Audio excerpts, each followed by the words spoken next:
तो ध्यान से देखो इधर बाबू सब कोई। आज हम लोग पहला चैप्टर शुरू करने जा रहे हैं। कौन सा चैप्टर? पहला चैप्टर शुरू कर रहे हैं।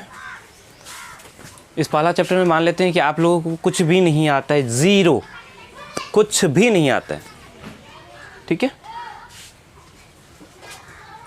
पहला चैप्टर शुरू कर रहे हैं। ऐसा मान के चलते हैं कि आप लोगों को कुछ भी नहीं आता है। ठीक है, तो इस पहला चैप्टर में हम लोग कुछ भी नहीं आता है, तो कुछ भी नहीं आता है तो शुरू से हम लोग सीखेंगे। ठीक है, ये मान के चलते हैं कि आप लोगों को कुछ भी नहीं आता है। ठीक है, इसमें हम लोग इस पहला चैप्टर में हम लोग पढ़ेंगे संख्या पद्धति के बारे में, वास्तविक संख्याओं के बारे में। शुरुआत करेंगे हम लोग अंकों से। किससे शुरू करेंगे? अंक से शुरू करेंगे। अंक क्या है, संख्याएं क्या है, गुणनखंड क्या है, गुणज क्या है, सम संख्या है, विषम संख्या क्या है, भाज्य संख्या क्या है, अभाज्य संख्या क्या है। ठीक है, इन सब का हम लोग चर्चा करेंगे। प्राकृत संख्या, पूर्ण संख्या, पूर्णांक, परिमेय और अपरिमेय, साथ में वास्तविक संख्याएं पढ़ के हम लोग यहाँ तक ख़त्म कर देंगे। ठीक है, एक ही अभी हम लोग पढ़ के ख़त्म कर ले पूरा। ठीक है, शुरुआत कर रहे हैं। सबसे पहले हम लोग जानते हैं, ये मान के चल रहे हैं कि हम लोग को कुछ नहीं आता। ठीक है, इस बात को ध्यान में रखोगे। अगर आता है तो फिर नहीं पढ़ना, नहीं आता है तो पढ़ना है। तो मान लेते हैं हम लोगों को नहीं आता है। सबसे पहले शुरुआत करेंगे हम अंक। ठीक है, किसी भी संख्या को जो हम लोग लिखते हैं वो अंकों की मदद से लिखते हैं। अंक कितने हैं? तो 0, 1, 2, 3, 4, 5, 6, 7, 8, 9, इन सब को हम लोग अंक कहते हैं। इन सब को क्या कहते हैं? अंक।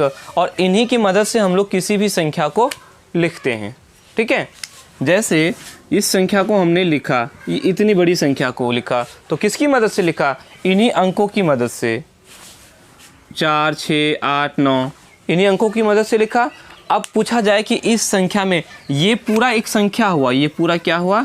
एक संख्या हो। इस संख्या में कितने अंक हैं? तो 4 अंक हैं। 1, 2, 3, 4, 4 ठो अंक हैं। समझ में आ गया?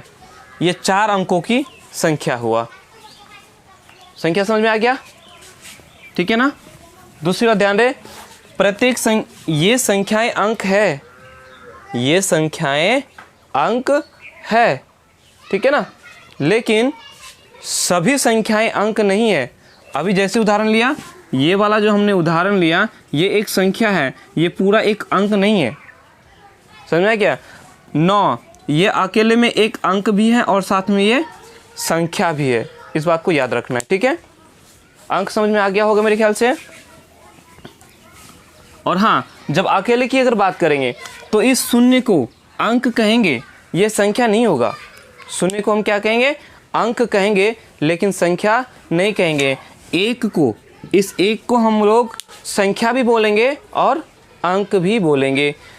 ये 9 संख्या भी है और अंक भी है। अब यदि पूछा जाए कि सबसे छोटी, एक अंक की सबसे छोटी संख्या कौन सी है, क्या बताओगे? एक अंक की सबसे छोटी संख्या, तो सबसे छोटी संख्या कौन होगा? 1 हो जाएगा। शून्य को नहीं बोलना है। शून्य अगर हम लोग बोलेंगे सबसे छोटी संख्या शून्य है तो क्या हो जाएगा? शून्य तो अकेले में संख्या है नहीं। शून्य मतलब कुछ भी नहीं, रिक्त, खाली। शून्य का मतलब ही होता है कुछ भी नहीं। ठीक है, तो सबसे एक अंक की सबसे छोटी संख्या 1 होगा और एक अंक की सबसे बड़ी संख्या क्या होगा? 9 होगा। 9 से बड़ा और संख्या है? 9 से बड़ा है संख्या वो 10 है। 10 में कितने अंक है? एक और एक 2। 10 में कितना अंक है? 2 अंक। तो ये हो गया 2 अंकों की संख्या। बोले कि एक अंक की सबसे बड़ी संख्या, तो वो है 9। 9 से और बड़ा नहीं है कोई। ठीक है, समझ में आ गया?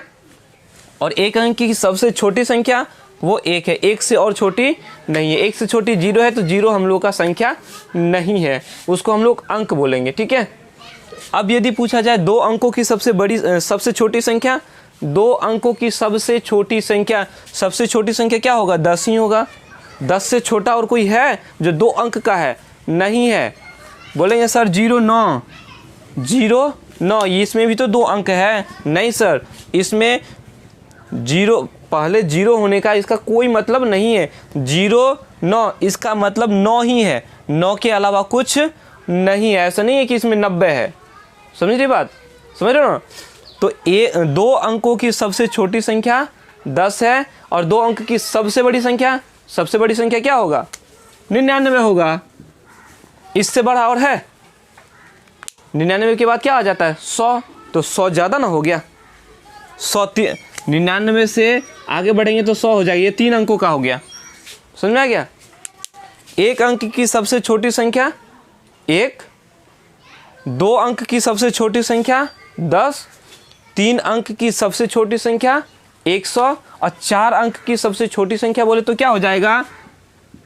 1 देके 3 ठो 0, 4 ठो अंक हो गया।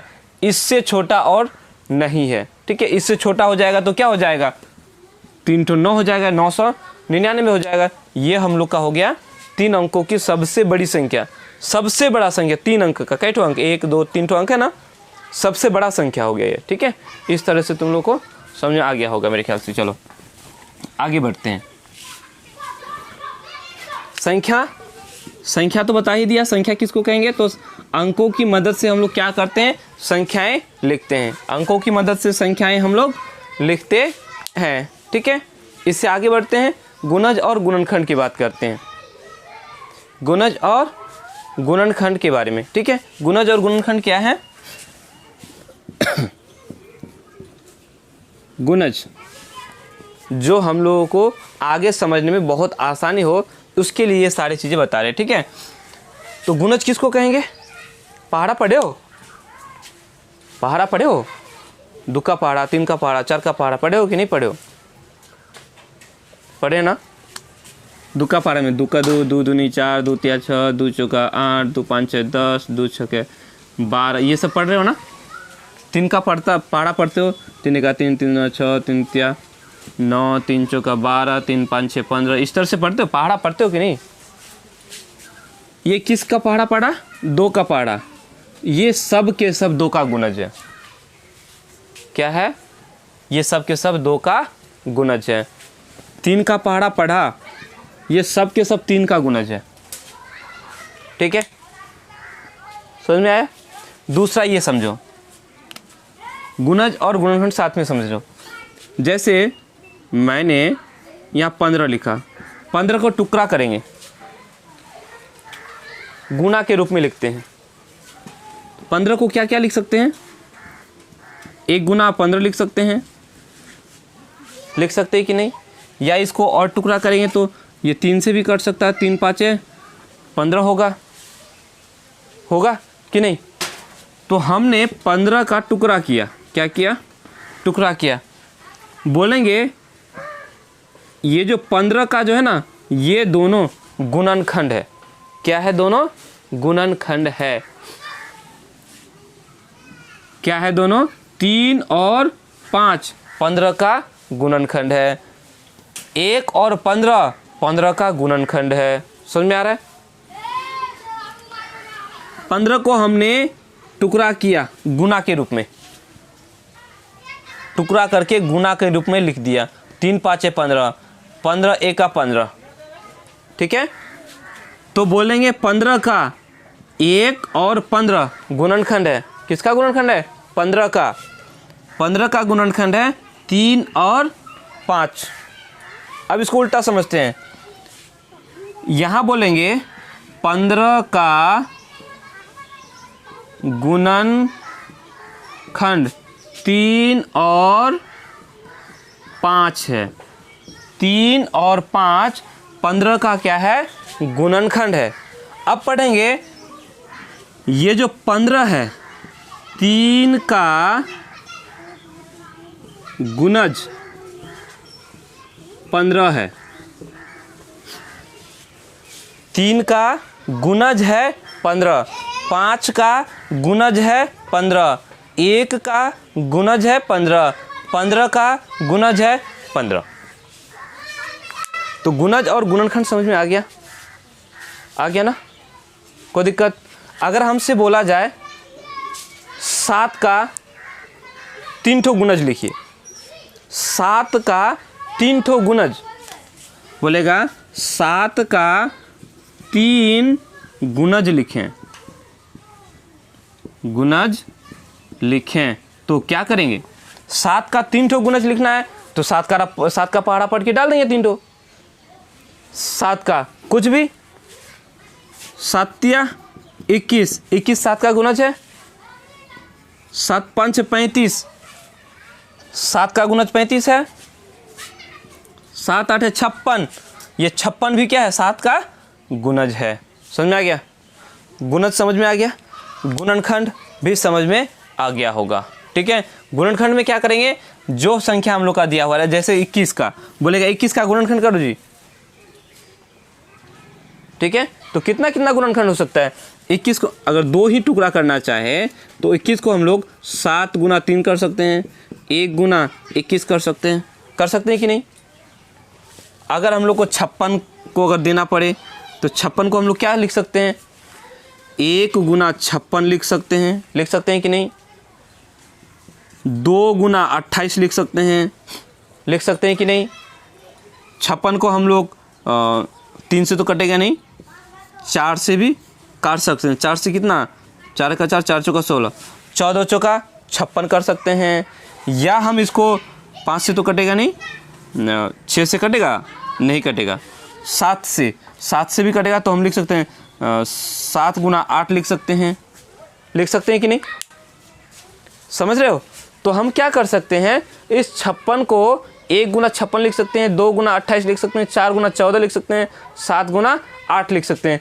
तो ये सारा 56 का गुणनखंड है, एक 56 का गुणनखंड है, 56 का गुणनखंड है, ये 2 56 का गुणनखंड है, 28 56 का गुणनखंड है, ये 4 56 का गुणनखंड है, 14 56 का गुणनखंड है, 7 56 का गुणनखंड है, और ये 8 56 का गुणनखंड है। समझ में आई।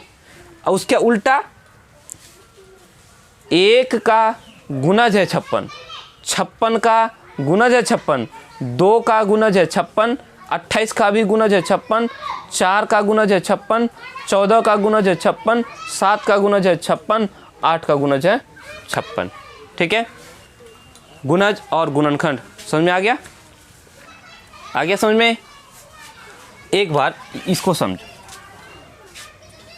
14 को हमने लिया तो 2 7 14 बोलोगे, यहाँ कैसे बोलोगे, इसको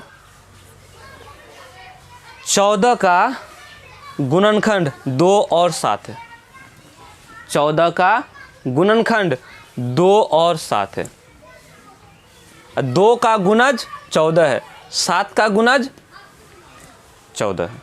आ गया समझ में, गुणज और गुणनखंड समझ में आ गया। आगे बढ़ते हैं।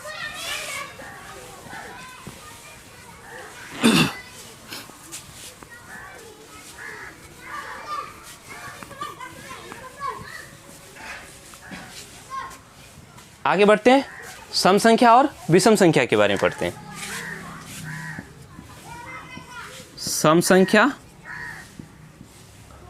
और विषम संख्या।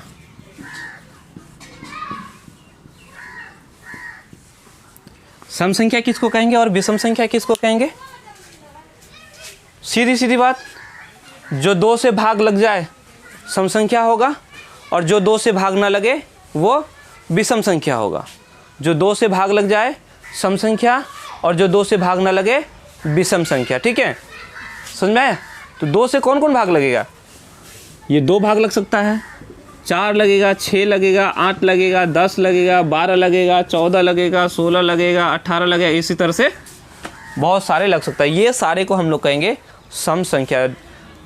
ठेठ भाषा बोलेंगे तो जिसका जोड़ा लगे, जिसका जोड़ा हो वो सम संख्या, और जिसका जोड़ा ना लगे विषम संख्या।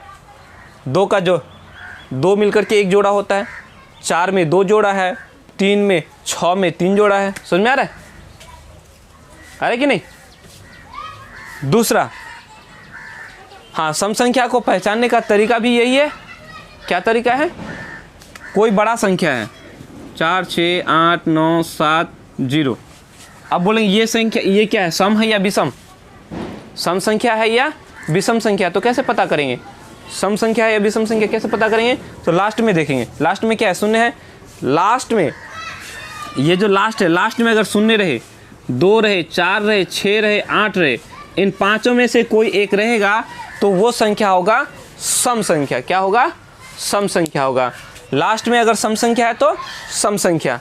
ठीक है, समझ में आ गया? ये संख्या बताओ,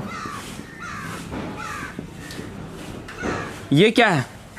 ये पूरा संख्या सम संख्या है या विषम संख्या?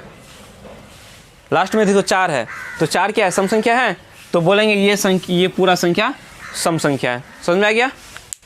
सम संख्या समझ में आ गया? अब आते हैं विषम संख्या में। विषम संख्या में जो 2 से भाग न लगे, जो 2 से भाग न लगे, अर्थात जिसका जोड़ा ना हो, तो क्या होगा वो? 1, 3, 5, 7, 9, 11, 13, 15, 17, इसी तरह से चलते चलें। तो इन सब में देखो, ये सब 2 से भाग लगेगा? नहीं लगेगा। या देखो इसका जोड़ा है 1, अकेले 1 है। 3 में जोड़ा मतलब क्या? 2 ठो, तो 3 में 1 जोड़ा और 1 बच गया। 5 में भी जोड़ा नहीं है, 7 में भी नहीं है। ये सारे को हम लोग बोलेंगे विषम संख्या। क्या बोलेंगे? विषम संख्या। समझ में आ गया? जो 2 से भाग लग जाए सम संख्या, जो 2 से भाग ना लगे विषम संख्या। ठीक है, किसी बड़े संख्या को कैसे पता करेंगे? यदि यहाँ सम संख्या लास्ट में सम संख्या है तो सम संख्या, अगर विषम संख्या है तो विषम संख्या। अगर यहाँ मैं 1 डाल दूं तो अब ये पूरा संख्या क्या हो गया? विषम संख्या हो गया। ठीक है, समझ में आ गया? सम संख्या और विषम संख्या। अगर मैं यहाँ 9 डाल दूं, बोलो ये सम संख्या है या विषम संख्या? कौन सी संख्या है? तो ये विषम संख्या हुआ। क्यों? क्योंकि यहाँ 9 है लास्ट में। 9 क्या है? सम है या विषम है? विषम है। ठीक है, तो ये सारा हो गया विषम संख्या। समझ में आ गया? अंक, संख्या, गुणज, सम संख्या और विषम संख्या बता दिया। अब आगे बढ़ते हैं, थोड़ा आगे बढ़ेंगे। अब पढ़ेंगे हम लोग भाज्य और अभाज्य संख्या के बारे में। भाज्य और अभाज्य संख्या के बारे में। भाज्य और अभाज्य संख्या क्या है देख लेते हैं।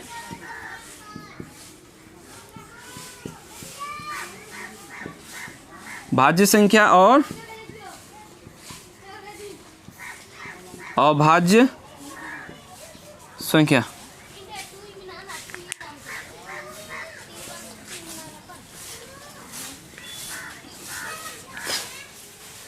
देखो, गुणनखंड करना तो हम लोग सीख चुके हैं। भाज्य संख्या जिसका 2 ठो से अधिक गुणनखंड होगा, जिसका 2 ठो से अधिक गुणनखंड होगा, उसको हम लोग भाज्य संख्या बोलेंगे। कोई भी संख्या है उसको हम लोग उसका क्या करेंगे? गुणनखंड करेंगे। क्या करेंगे? गुणनखंड करेंगे। अगर उसका 2 ठो से ज़्यादा गुणनखंड निकल जाए, जैसे 4 का हम लोग गुणनखंड करेंगे। 4 को क्या करेंगे? 4 का गुणनखंड निकालेंगे। तो क्या क्या हो सकता है? 1 गुना 4 होगा या 2 गुना 2 होगा कि नहीं होगा? कैठो गुणनखंड निकला 4 का? कैठो निकला? 1, 2, 3। 3 ठो गुणनखंड निकला कि नहीं? अगर हम 3 का गुणनखंड करें तो 1 गुना 3 होगा, और इसका गुणनखंड होगा? 3 को और टुकड़ा कर सकते हैं और तोड़ सकते हैं? नहीं तोड़ सकते। तो क्या हो गया? 1 गुना 3। कैठो गुणनखंड निकला? 2 ठो निकला। 1 ठो 1 और 1 ठो 3, 2 ठो ही निकला। हम यदि 5 का गुणनखंड करें तो क्या होगा? 1 गुना 5 कर सकते हैं, और हो सकता है? नहीं हो सकता। इसका कैठो गुणनखंड निकला? 1, 2 ठो। 6 का अगर टुकड़ा करें तो क्या क्या हो सकता है? 1 गुना 6 होगा, और भी हो सकता है, 2 से भी तो कटेगा। 2 तिया 6, और नहीं होगा? 6 का कैठो गुणनखंड निकला? 1, 2, 3, 4। 4 ठो गुणनखंड निकला। समझ में आ रहा है बात? अगर हम 1 का गुणनखंड करें तो 1 गुना 1 ही होगा। इसका कैठो गुणनखंड निकला? 1 के ठो निकला? 1 ही ना है, 1 ही तो निकला। ये भी 1 है, ये भी 1 है, 1 ही तो हुआ ना। तो 1 का 1 के ठो गुणनखंड है, 1 से ज़्यादा नहीं है। 2 का 1 गुना 2, कैठो गुणनखंड है इसका? 2 ठो, एक ठो 1 है और एक ठो 2 है, 2 ठो गुणनखंड निकला। यहाँ समझो, भाज्य संख्या हम लोग उसको कहेंगे जिसका 2 ठो से ज्यादा गुणनखंड है। जिस संख्या का 2 ठो से ज्यादा गुणनखंड हो उसको हम लोग कहेंगे भाज्य संख्या। क्या कहेंगे? भाज्य संख्या। अर्थात ये 4 क्या है? भाज्य संख्या है। ये 6 क्या है? भाज्य संख्या है। जिसका केवल 2 ठो गुणनखंड है, सिर्फ और सिर्फ कितना ठो? 2 ठो ही गुणनखंड होता है, उसको बोलते हैं हम लोग अभाज्य संख्या। जिसका केवल 2 ठो ही गुणनखंड हो उसको अभाज्य संख्या। तो देखो, इस 3 का कै ठो गुणनखंड है? 2 ठो, तो 3 क्या होगा? अभाज्य संख्या। 5 का कै ठो गुणनखंड है? 2 ठो, 2 ठो से ज्यादा नहीं है, तो क्या बोलेंगे? अभाज्य संख्या। इस 2 का कै ठो गुणनखंड है? 2 ठो, तो इस 2 को क्या बोलेंगे? अभाज्य संख्या बोलेंगे। इस 1 का गुणनखंड कै ठो है? 2 ठो है क्या? इस 1 का गुणनखंड 1 ठो है, 2 ठो नहीं है, ठीक है। तो इसको हम लोग भाज्य संख्या भी नहीं बोलेंगे और अभाज्य संख्या भी नहीं बोलेंगे। समझ में आ गया? एक न तो भाज्य संख्या है और न ही अभाज्य संख्या है। समझ में आ गया? भाज्य संख्या और अभाज्य संख्या समझ में आ गया ना? थोड़ा और क्लियर करते हैं इसको।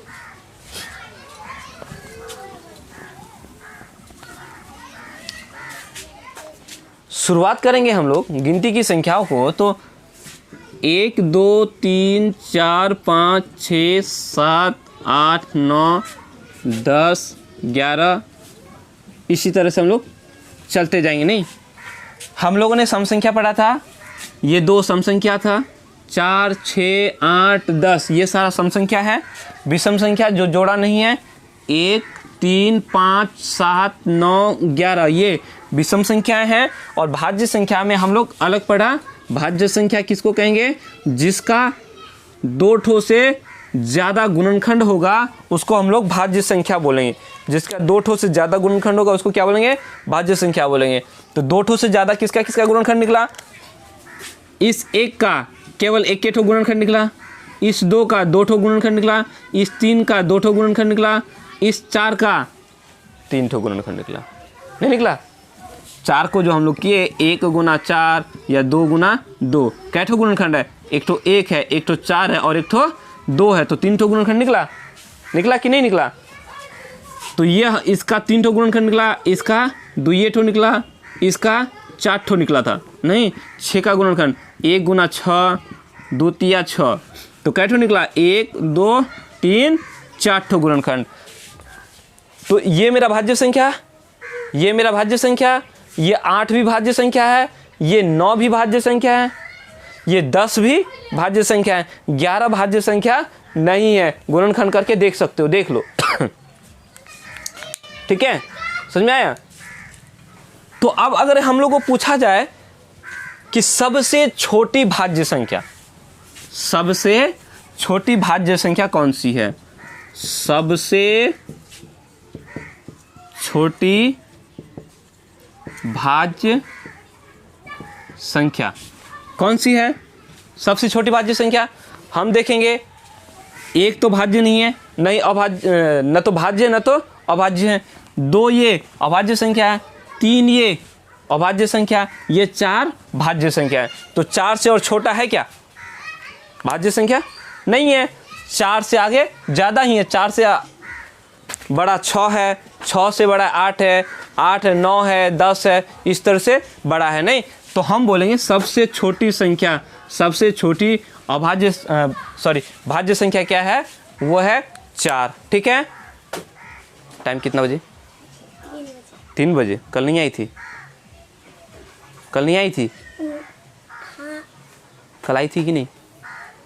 आई थी तो कितना बजे बोला था? 3 बजे। फिर 3 बजे? 6 बजे। 6 बजे? 4 बजे आना है। जाओ जाओ, अभी कॉपी ले रख दो उसको। जाओ, 4 बजे आना है, ठीक है? 1 घंटा बाद। सबसे छोटी भाज्य संख्या क्या हुआ मेरा?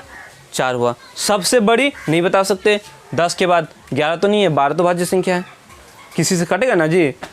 सीधा सिंपल बात है, जो किसी दूसरे से कटे उसको भाज्य संख्या, जो किसी दूसरे से कट जाए, ये 2 किसी और से नहीं कटेगा, 2 से ही कटेगा या 1 से कटेगा। ये 3 या तो 3 से ही कटेगा या फिर 1 से कटेगा। ये 4 1 से भी कटेगा, 4 से भी कटेगा और 2 से भी कटेगा। तो ये 2 से ज़्यादा कट रहा है ना, किसी और से कट रहा है, 2 से कट रहा है। 5 1 से ही कटेगा और 5 से ही कटेगा और किसी से नहीं कटेगा।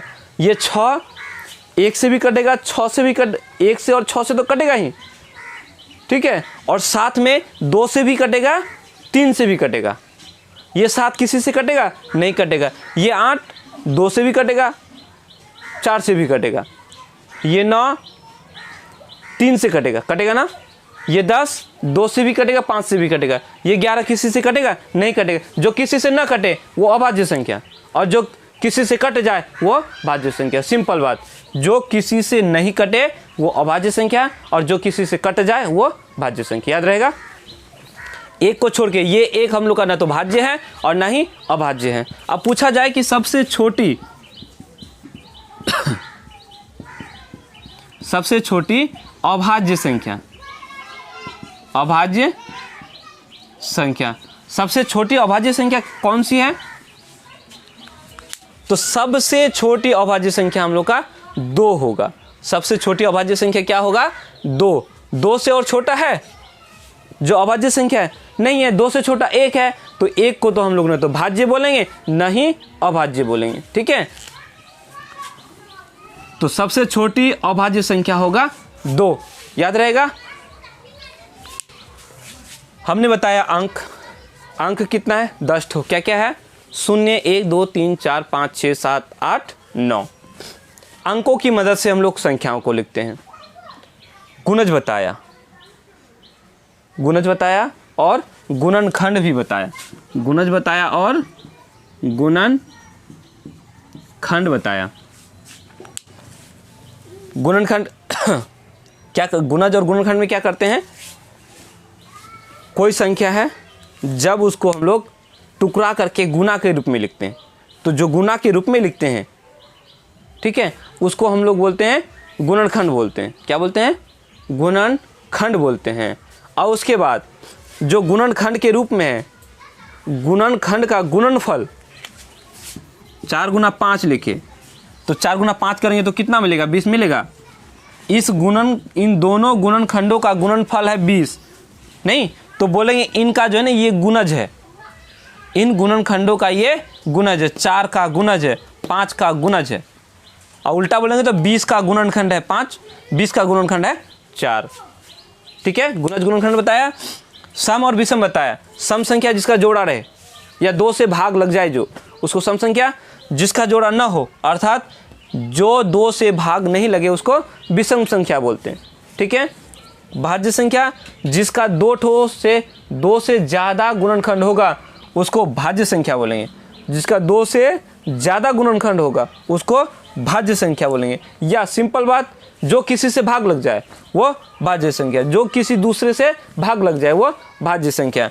अभाज्य संख्या जिसका केवल 2 ठो गुणनखंड होगा उसको अभाज्य संख्या बोलेंगे। जिसका केवल 2 ठो गुणनखंड होगा उसको अभाज्य संख्या बोलेंगे, ठीक है। या ये कहें कि जो किसी दूसरे से भाग नहीं लगे, जो किसी दूसरे से भाग नहीं लगे उसको हम लोग अभाज्य संख्या बोलेंगे, ठीक है। याद हो जाएगा, याद रखना है। और एक बात और, ये इस एक को हम लोग ना तो भाज्य बोलेंगे और ना ही अभाज्य बोलेंगे। एक को ना तो भाज्य बोलेंगे और ना ही अभाज्य संख्या बोलेंगे, ठीक है। इतना समझ आया क्या मेरे ख्याल से? अब हम लोग आगे बढ़ते हैं।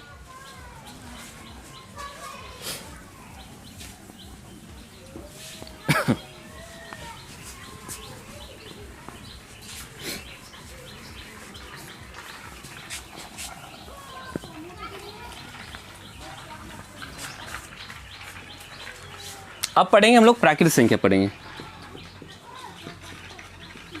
प्राकृत संख्या या प्राकृतिक संख्या, ठीक है। प्राकृतिक संख्या, गिनती की संख्याओं को हम लोग प्राकृतिक संख्या कहेंगे। ठीक है, गिनती की संख्याएं प्राकृत संख्या कहलाती। इसको हम लोग n से दर्शाते हैं। किससे? n से। ठीक है, प्राकृतिक संख्याओं के समूह को हम लोग n से दर्शाएंगे, यानी n बराबर 1 2 3 4 5 6, इस तरह से कितना तक जाएंगे नहीं कह सकते हैं। गिनती की संख्याओं को हम लोग प्राकृतिक संख्या कहेंगे। गिनती कहाँ से शुरू करते हैं? 1 से शुरू करते हैं। 1 2 3 4 5 6 7 8 9 10 11 12 13 14 15 16 17 18 19 20 21 22, कितना तक पढ़ सकते हो? पढ़ सकते हो पूरा? नहीं पढ़ सकते। कितना पढ़ोगे? पढ़ते जाओ पढ़ते जाओ पढ़ते जाओ, जिंदगी खत्म हो जाएगी, मिट्टी में मिल जाएंगे, लेकिन हम लोग पढ़ नहीं पाएंगे। पाएंगे पढ़ने? नहीं पढ़ पाएंगे। कितना है कितना है, तो इनको हम लोग प्राकृतिक संख्या बोलेंगे। ठीक है, समझ में आ गया? गिनती की संख्याओं को प्राकृतिक संख्या कहेंगे और इसको हम लोग n से दर्शाते हैं। किससे दर्शाते हैं? n से। याद रहेगा? अब यदि बोला जाए कि सबसे छोटी प्राकृतिक संख्या कौन सी है, बता पाओगे? सबसे छोटी प्राकृतिक संख्या कौन सी है? तो 1 है। 1 से और छोटा है क्या? नहीं है। 1 से बड़ा है 2 है, 2 से बड़ा 3 है, 3 से बड़ा 4 है। अर्थात बड़ी संख्या को हम लोग नहीं बता सकते। ये डॉट डॉट करने का मतलब है कि चलते चलेंगे चलते चलेंगे चलते चलेंगे। ठीक है, समझ में आ रहा है? सबसे छोटी प्राकृतिक संख्या वो क्या है? 1 है। और सबसे बड़ी प्राकृतिक संख्या नहीं मालूम। ठीक है, इससे आगे बढ़ते हैं। प्राकृतिक संख्या के बाद पढ़ेंगे हम लोग पूर्ण संख्या। पूर्ण संख्या, इन प्राकृतिक संख्याओं के समूह में जब हम लोग शून्य को शामिल कर देते हैं, लिखेंगे प्राकृतिक संख्या के समूह में शून्य को शामिल करने पर प्राप्त समूह को पूर्ण संख्या कहते हैं। इसको हम लोग पूर्ण संख्या को W से दर्शाते हैं। किससे? W से। ठीक है, 1 2 3 4, इसी तरह से ये सारे प्राकृतिक संख्या है। और इस प्राकृतिक संख्या में जैसे ही हमने शून्य को मिला दिया, आप जो हम लोग का समूह मिला, ये जो ग्रुप मिला, इस समूह को हम लोग बोलेंगे पूर्ण संख्या। क्या बोलेंगे? पूर्ण संख्या। याद रहेगा? याद रहेगा ना?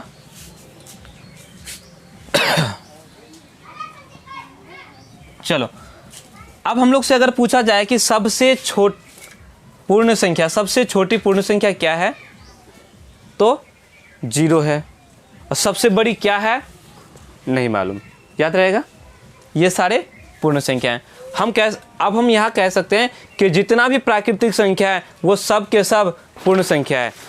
तो जितनी भी प्राकृतिक संख्या हैं वो सारे के सारे पूर्ण संख्या हैं, है ना? 1 2 3 4, ये सारे के सारे प्राकृतिक संख्या है, वही पूर्ण संख्या में है। ठीक है, याद रहेगा?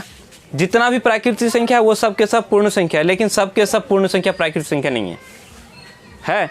ये शून्य पूर्ण संख्या है लेकिन प्राकृतिक संख्या नहीं है। इस बात को याद रखना है। आगे बढ़ते हैं पूर्णांक में। पूर्णांक संख्या। ठीक है, पूर्णांक किसको कहेंगे? तो बोलेंगे पूर्ण संख्याओं के समूह में ऋणात्मक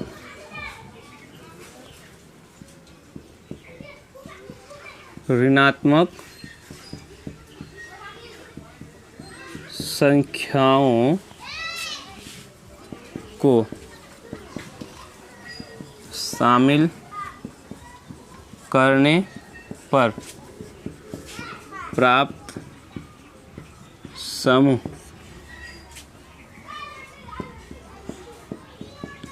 पूर्णांक कहलाता है। इसको हम लोग I से या फिर Z से दर्शाते हैं, पूर्णांक संख्याओं को। ठीक है, अब पूर्ण संख्याओं के समूह में, ये हम लोग का पूर्ण संख्या है। इन पूर्ण संख्याओं के समूह में जब हम लोग ऋणात्मक संख्याओं को शामिल करते हैं, ऋणात्मक मतलब घटा वाला, ऐसे देखो,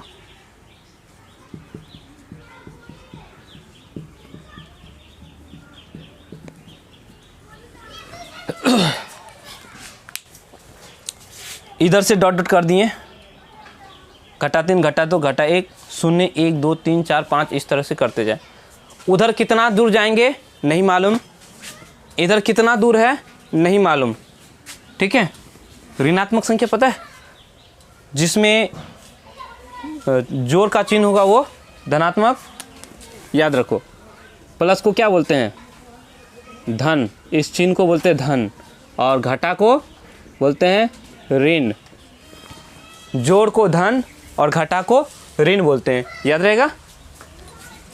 तो जोड़ वाला, जिसमें जिस संख्या में जोड़ का चिन्ह रहेगा, जैसे 4 लिखा, ये धनात्मक संख्या होगा, इसको क्या बोलेंगे? धनात्मक। अगर घटा 4 होगा तो इसको क्या बोलेंगे? ऋणात्मक। ठीक है, समझ में आ रहा है? जोड़ वाला धनात्मक और घटा वाला ऋणात्मक। एक और बात, 1, 2 इसमें तो जोड़ लिखा नहीं ना, लेकिन ध्यान रहे जोड़ नहीं लिखा जाता, इसको याद रखोगे। ठीक है, किसी भी संख्या को अगर सिंपल बिना चिन्ह का अगर है तो उसमें जोड़ यहाँ छुपा हुआ है, ये याद रखना। ये धनात्मक संख्या है। ठीक है, तो कहते हैं कि पूर्ण संख्याओं के समूह में, यहाँ से ये सब पूर्ण संख्या है, तो इस पूर्ण संख्याओं के समूह में जब हम लोग ऋणात्मक संख्याओं को शामिल कर देते हैं, कौन सी संख्या को? ऋणात्मक, यानी कि घटा वाले संख्याओं को शामिल कर देते हैं, तो जो हम लोग का समूह मिला, जो हम लोग का एक समूह प्राप्त हुआ, इसको हम लोग बोलेंगे पूर्णांक। क्या बोलेंगे? पूर्णांक बोलेंगे। अर्थात ये सब के सब पूर्णांक है। कैसे बढ़ेंगे? 0 से छोटा घटा 1, घटा 1 से छोटा घटा 2, घटा 2 से छोटा घटा 3, घटा 3 से छोटा घटा 4, इसी तरह से छोटा छोटा चलते जाएं तो क्या छोटा को बता पाएंगे? पूर्णांक में सबसे छोटी संख्या कौन सी है बता पाएंगे? नहीं बता पाएंगे। बोलेंगे सर सबसे छोटी संख्या 1 लाख। कितना है? 1 लाख। 21, 22, सैकड़ा, हजार, 10,000, लाख, ये 1 लाख, 1 लाख 1, और बढ़ते जाएंगे। तो सबसे छोटी संख्या को हम लोग नहीं बता सकते। किसमें? पूर्णांक में। सबसे बड़ी संख्या को भी नहीं बता सकते हैं। यह ध्यान दो, जितना भी प्राकृतिक संख्या वो सब के सब पूर्ण संख्या है, और सभी प्राकृतिक संख्या पूर्णांक भी है ना। अब ये सारा पूर्णांक बन गया, तो एक प्राकृतिक संख्या भी है, पूर्ण संख्या भी है, और पूर्णांक भी है। ये शून्य प्राकृतिक संख्या नहीं है, शून्य प्राकृतिक संख्या है नहीं है, पूर्ण संख्या है। ये शून्य पूर्ण संख्या है और पूर्णांक भी है, मतलब जितना भी पूर्ण संख्या है वो सब के सब पूर्णांक है। लेकिन ये जो हम लोगों का पूर्णांक है, ये सब के सब पूर्णांक पूर्ण संख्या और प्राकृतिक संख्या नहीं है। घटा 1 ये तो पूर्णांक है, लेकिन पूर्ण संख्या है नहीं है, प्राकृतिक संख्या है नहीं है। समझ में आ गया? तो हम इस तरह से कह सकते हैं सब के सब प्राकृतिक संख्या वो पूर्ण संख्या भी है, साथ में पूर्णांक भी है, लेकिन सभी पूर्ण संख्या और सभी पूर्णांक प्राकृतिक संख्या नहीं है। ठीक उसी तरह से हम लोग कहेंगे कि सभी पूर्ण संख्या, जितना भी पूर्ण संख्या है वो सब के सब पूर्णांक है, सब के सब क्या है? पूर्णांक है, लेकिन सभी पूर्णांक पूर्ण संख्या नहीं है। समझ में आ गई बात? ठीक है, आगे बढ़ते हैं। पूर्णांक हो गया। पूर्णांक के बाद अब हम लोग आगे बढ़ेंगे, परिमेय संख्या के बारे में पढ़ेंगे। किसके बारे में पढ़ेंगे? परिमेय संख्याओं के बारे में पढ़ेंगे। चलो मिटा देते हैं इसको, मिटा देते हैं।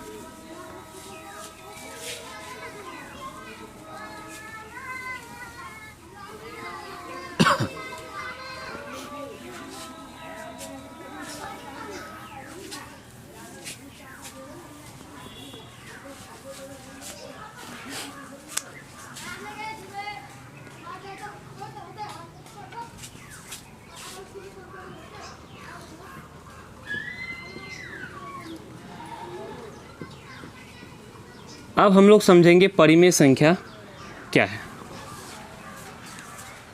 प्राकृतिक संख्या हम लोगों ने पढ़ लिया। प्राकृतिक संख्याओं के पढ़ने से हम लोग का बात नहीं बना, शून्य का ज़रूरत पड़ा, तो शून्य को मिलाने से एक समूह बना हम लोगों का पूर्ण संख्याओं का।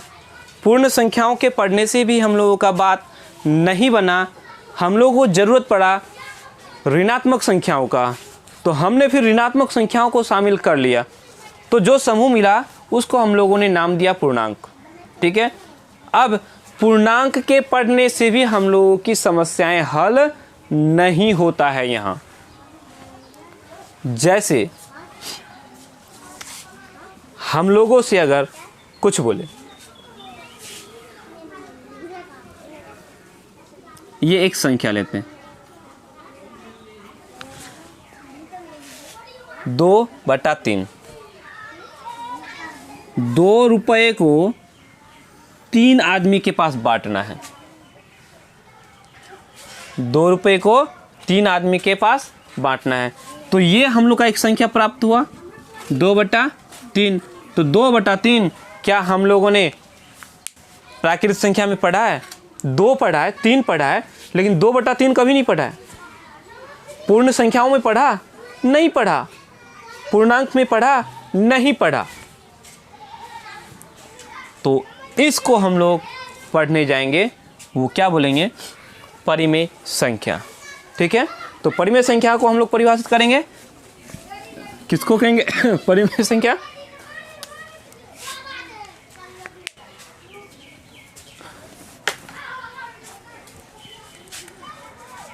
परिमेय संख्या लिखेंगे P/Q के रूप के संख्या को परिमेय संख्या कहा जाता है। जहां इस बात को ध्यान में रखना है, PQ पूर्णांक है तथा Q बराबर 0 नहीं है। इस चीज़ को ध्यान में रखो। जिस संख्या को हम लोग P/Q के रूप में लिख लेंगे, किसके रूप में?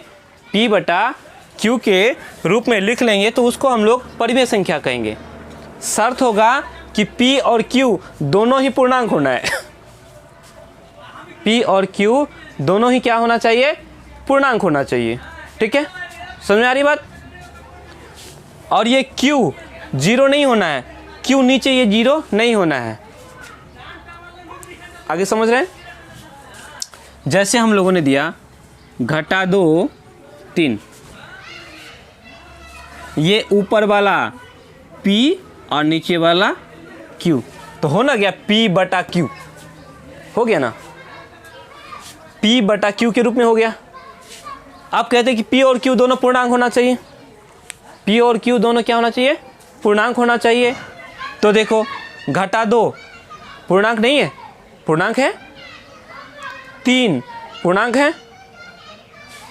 पूर्णांक है ही नहीं। अभी पूर्णांक नीचे में पढ़े कि नहीं पढ़े जी? घटा वाला, जोड़ वाला, शून्य, ये पूरा क्या है? पूर्णांक है। तो ये -2 3 दोनों ही पूर्णांक है। कहता है कि Q बराबर नहीं होना चाहिए 0, तो Q, सॉरी ये Q होगा, ये Q मेरा 0 है? नहीं है, तो हम इसको क्या कहेंगे? परिमेय संख्या कहेंगे। अर्थात ये घटा 2/3 ये मेरा हो गया परिमेय संख्या। इसको क्या बोलोगे? 1/2 को क्या बोलोगे? परिमेय संख्या बोलेंगे। क्यों? क्योंकि P/Q के रूप में बटा में है ना जी, तो ये क्या हो गया? परिमेय संख्या हो गया।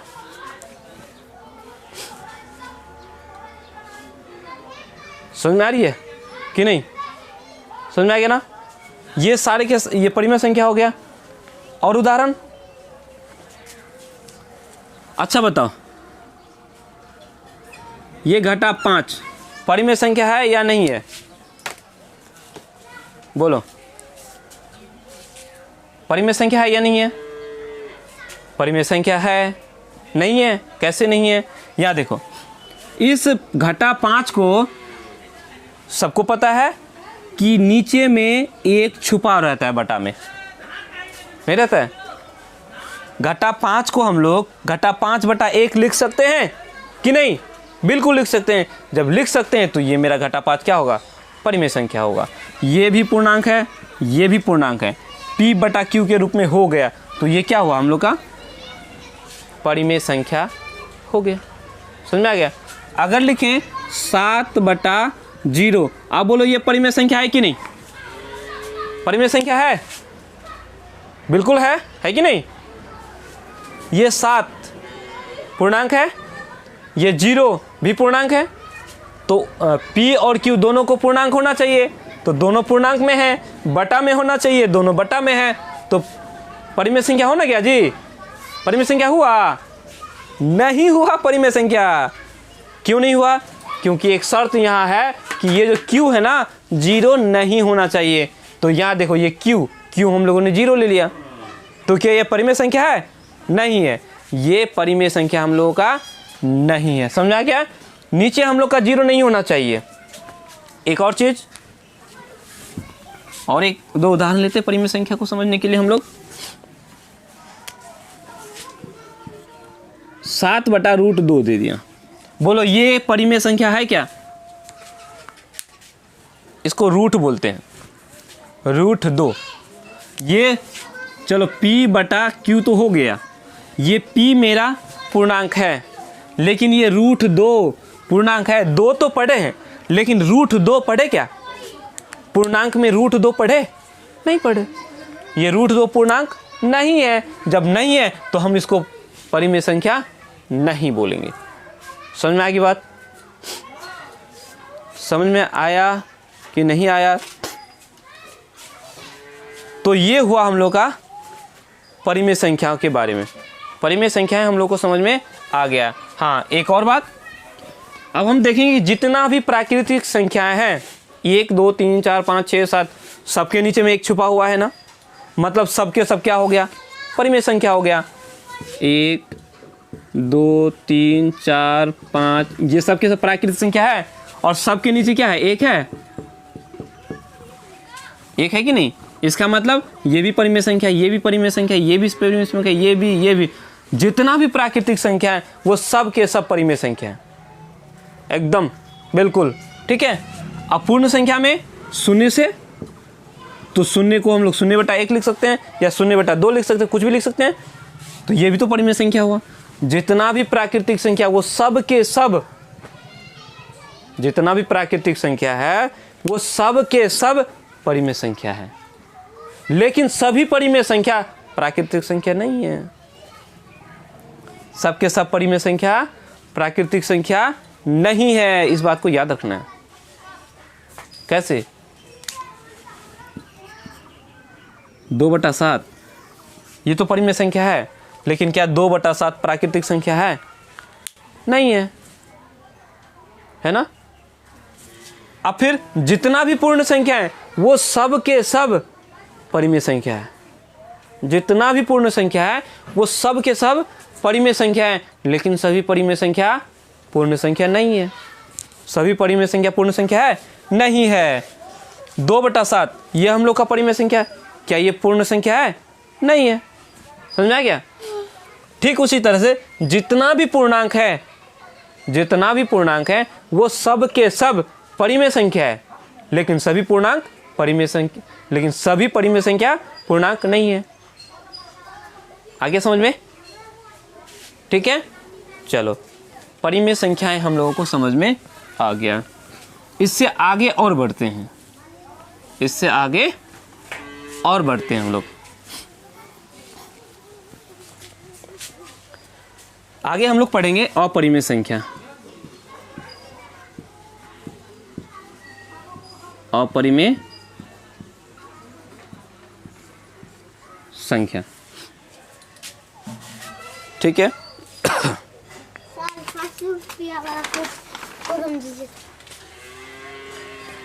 तुम देख रहे हो कि काम कर रहे हैं ना, काम कर रहे हैं ना जी, तो कहाँ आता है जी? अरे बुद्धू लड़का,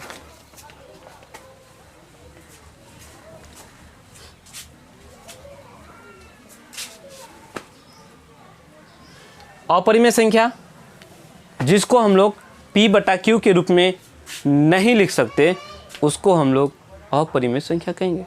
सिंपल सी बात। जिसे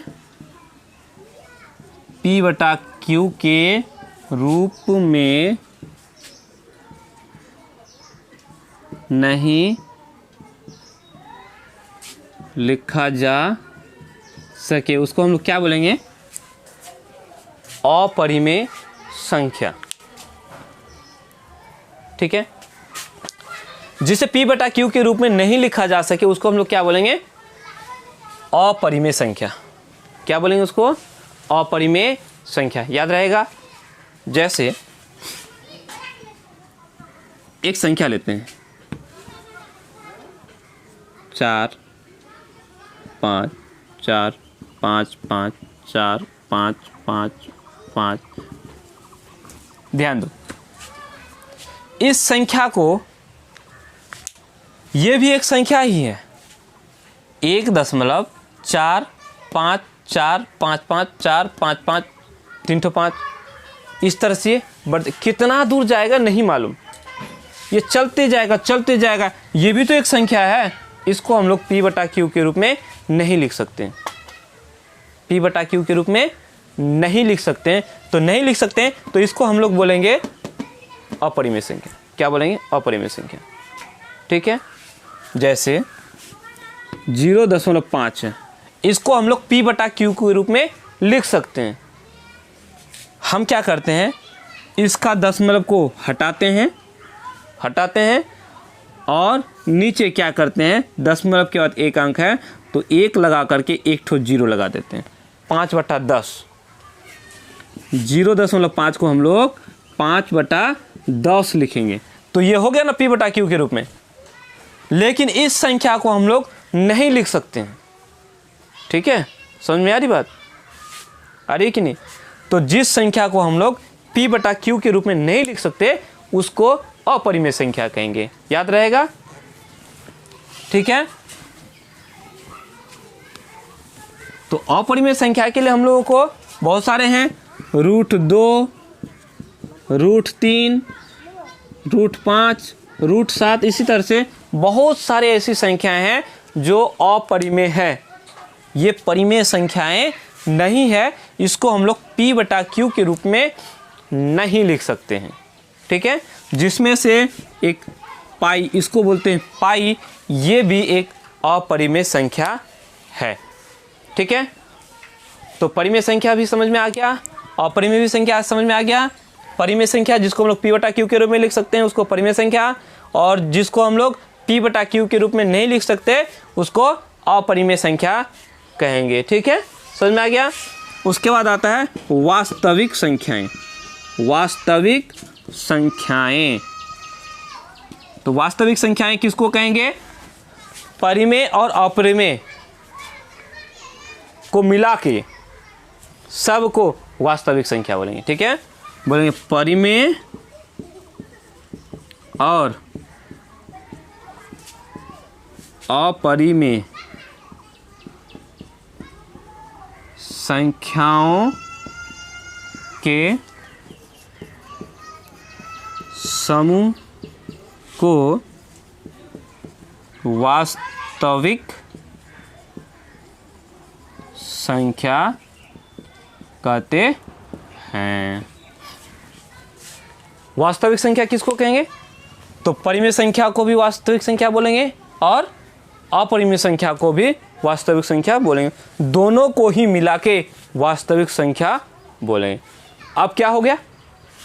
जितना भी परिमेय संख्या है वो सब के सब वास्तविक संख्या है, ठीक। जितना भी अपरिमेय संख्या है वो सब के सब वास्तविक संख्या है।